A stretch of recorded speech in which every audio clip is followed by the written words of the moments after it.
Beberapa saat lalu sempat ramai Wakil Presiden Republik Indonesia, yaitu Bapak Gibran Rakabuming Raka, sempat membuat video di sebuah kanal YouTube yang membahas tentang bonus demografi Indonesia.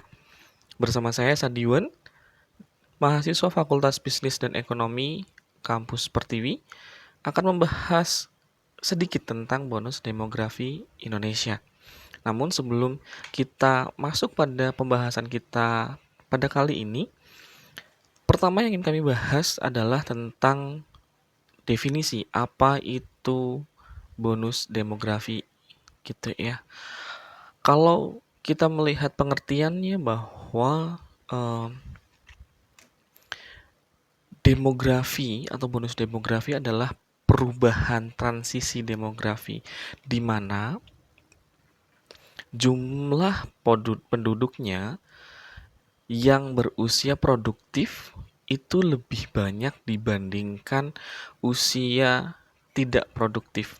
Usia produktif itu di kisaran 15 tahun sampai dengan 64 tahun. Sementara usia non-produktif itu atau yang tidak produktif terbagi menjadi dua, yaitu yang pertama adalah usia anak-anak dan yang kedua adalah usia lansia. Terus kemudian sebelum kita masuk lebih jauh atau membahas lebih dalam tentang bonus demografi, ingin saya sampaikan terlebih dahulu bahwa demografi di Indonesia ini mengalami transisi atau mengalami perjalanannya, begitu ya. Mengapa sampai dikatakan saat ini kita masuk pada masa bonus demografi?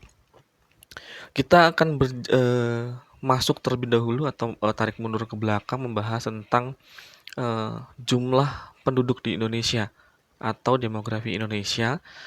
Perjalanan pertamanya kita akan berangkat dari masa sebelum kemerdekaan, yaitu masa di mana masih kita sebut sebagai Hindia Belanda. Nah, demografi saat itu atau pertumbuhan penduduk saat itu lamban. Mengapa lamban?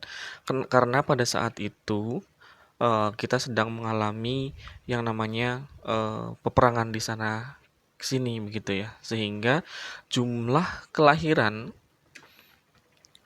itu kecil, sementara tingkat kematiannya cukup besar, sehingga pertumbuhannya penduduk pada saat itu mengalami perlambatan atau dapat kita katakan stagnan, bahkan mungkin justru malah tingkat kematiannya lebih tinggi. Maka dapat dikatakan bahwa pada saat itu demografinya stuck atau turun begitu ya. Maka pertumbuhan penduduknya itu kecil. Terus kemudian kita masuk ke tahap yang kedua, yaitu di masa setelah kemerdekaan, yaitu di tahun 1945 sampai dengan 1960-an, di mana ketika itu kita sudah mengalami kemerdekaan sehingga tingkat peperangannya sudah nggak ada atau sudah mungkin kerusuhan di sana kemari sudah masih ada tapi kecil gitu ya. Dapat dikatakan pada waktu itu pertumbuhan penduduk itu sudah mulai mengalami peningkatan karena sudah tidak ada perang di sana sini, dan terus kemudian akses kesehatan dan segala macam karena kita sudah merdeka, maka tingkat kematiannya turun, terus kemudian tingkat kelahirannya mulai naik nih. Jadi sudah mulai masa-masa di mana pertumbuhan penduduk di Indonesia saat itu sudah mengalami kenaikan.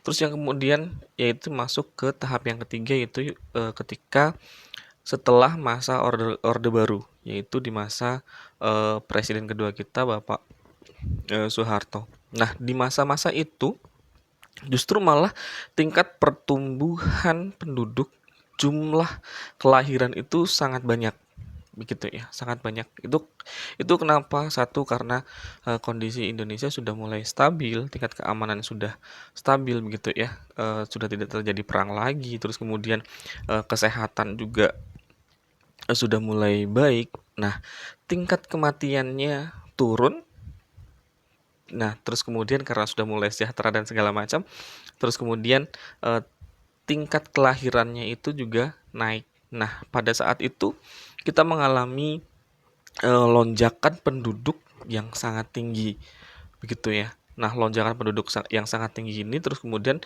oleh pemerintahan waktu itu eh, direm, bahasa kasarnya direm dengan program, yaitu waktu itu ada program keluarga berencana, 2 anak lebih baik, begitu ya. Karena lonjakan penduduk yang tidak terkontrol ini juga nanti memiliki efek yang luar biasa, begitu ya, baik dari sisi ekonomi dan lain sebagainya.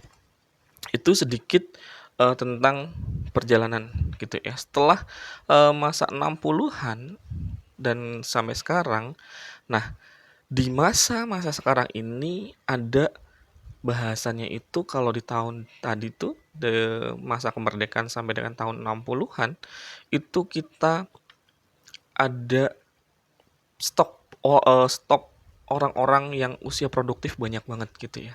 Mulai, meskipun pada waktu itu dapat dikatakan bahwa program keluarga berencana berhasil, namun kita masih ada tuh mereka-mereka yang lahir di tahun-tahun itu terus kemudian sekarang ini sudah mulai masuk usia produktif, gitu ya. Maka prediksi pemerintah itu bonus demografi tadi di usia-usia yang produktif itu usia 15 sampai dengan 64 tahun itu masuk di masa-masa sekarang ya.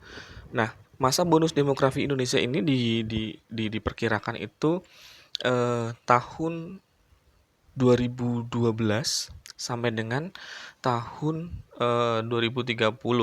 Ada yang bilang sampai dengan 2045. Itu hitung-hitungan begitulah ya. Namun terus kemudian dari itu puncak bonus demografi Indonesia itu di tahun 2020 sampai dengan 2030. Artinya di masa-masa itu jumlah penduduk produktif lebih banyak dibandingkan yang usia non produktif. Nah, terus kemudian menanggapi dari video yang sudah cukup viral ya kemarin ya, kita bisa saksikan bersama bahwa Wakil Presiden Republik Indonesia saat ini yaitu Bapak Gibran Rakabuming Raka menyampaikan bahwa masa depan bangsa Indonesia ini ada di tangan para pemuda, gitu ya, yang muda-muda saat ini yang terus kemudian kita bisa digolongkan sebagai usia produktif. Namun ada sedikit kritik begitu ya, bahwa kenapa masa depan Indonesia itu hanya dibebankan oleh anak muda atau di usia-usia produktif saat ini, sementara di mana peran pemerintah di sana? Pertanyaannya di situ. Sementara kalau kita berbicara tentang bonus demografi ini, fenomena ini kenapa dikatakan sebagai bonus demografi? Karena memang ini tidak terjadi secara rutin. Para pakar mengatakan bahwa bonus demografi ini hanya terjadi pada suatu wilayah atau pada suatu negara hanya 1 kali dalam periode bernegara itu. Artinya itu kenapa bonus demografi ini dikatakan sebagai bonus, gitu ya. Namun bonus ini bisa menjadi bumerang bagi suatu negara itu kalau bonus demografi ini, jumlah usia produktif ini tidak dimanfaatkan dengan baik, gitu ya. Manfaatnya ketika bonus demografi suatu negara mengalami bonus demografi tentu banyak hal, gitu ya. Mulai dari peningkatan ekonomi, terus kemudian peningkatan ekonomi dan lain sebagainya gitu. Tapi tantangannya juga cukup besar kalau pemerintah atau suatu negara itu gagal melaksanakan memanfaatkan bonus demografi ini, justru malah jadi bumerang atau masalah di kemudian harinya. Sebagai contoh begini, analoginya begini. Kalau di tahun ini jumlah usia produktifnya jauh lebih banyak beberapa tahun kemudian. Oke lah, kita anggap bahwa puncaknya adalah di tahun 2045. Kalau berhasil negara ini memanfaatkan, maka perekonomian akan sangat tumbuh, gitu ya. Perekonomian akan sangat tumbuh. Tapi kalau gagal, kalau gagal, ini pemerintah pasti, negara ini akan menanggung beban yang luar biasa. Kenapa? Karena ketika di tahun 2045, kalau gagal, ini siapa yang menanggung nih orang-orang nih? Karena apa? Karena di tahun 2045 ini, yang sekarang masih usia produktif, maka di tahun itu sudah menjadi lansia yang tidak produktif sama sekali. Orang kalau nggak produktif sama sekali, maka jadi beban. Siapa yang akan menanggung? Pasti pemerintah. Harusnya begitu ya. Harusnya begitu. Pemerintah menanggung beban para lansia-lansia ini. Maka yang tadinya eh, apa namanya, APBN atau anggaran negara bisa dimaksimalkan untuk hal-hal lain, justru malah digunakan untuk menangani usia-usia lanjut di tahun-tahun itu. Nah, apa saja sih yang perlu dipersiapkan begitu ya untuk menghadapi bonus demografi ini supaya bisa dimanfaatkan dengan baik? Salah satunya adalah dengan investasi, pembukaan lapangan pekerjaan sebanyak mungkin, investasi di bidang infrastruktur, investasi di bidang pendidikan, dan kesiapan. Intinya gitu. Bagaimana memanfaatkan usia produktif ini sebaik mungkin. Sebaik mungkin. Bukan cuma kaminya yang berusia produktif yang harus disiapkan, tapi hal-hal lain. Contohnya, percuma dong bonus demografinya banyak, bonus demografi, tapi kalau nggak ada lapangan pekerjaan, ya percuma juga gitu. Justru malah ya ini akan menjadi beban juga. Angka kemiskinan akan makin banyak, pengangguran makin banyak. Terus kemudian kalau pengangguran makin banyak, maka kerusuhan akan di mana-mana. Itu sudah pasti akan terjadi begitu ya.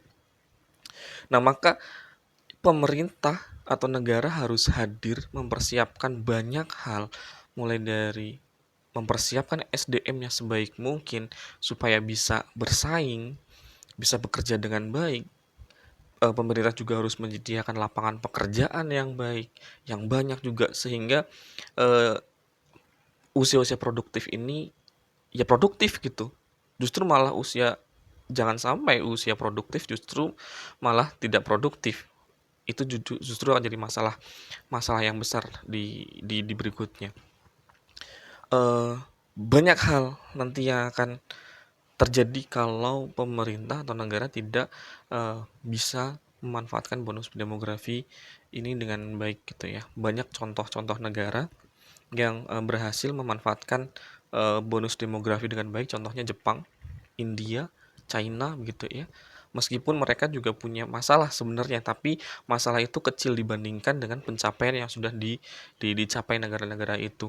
Contohnya seperti China, luar biasa dengan bonus demografi yang sangat besar itu.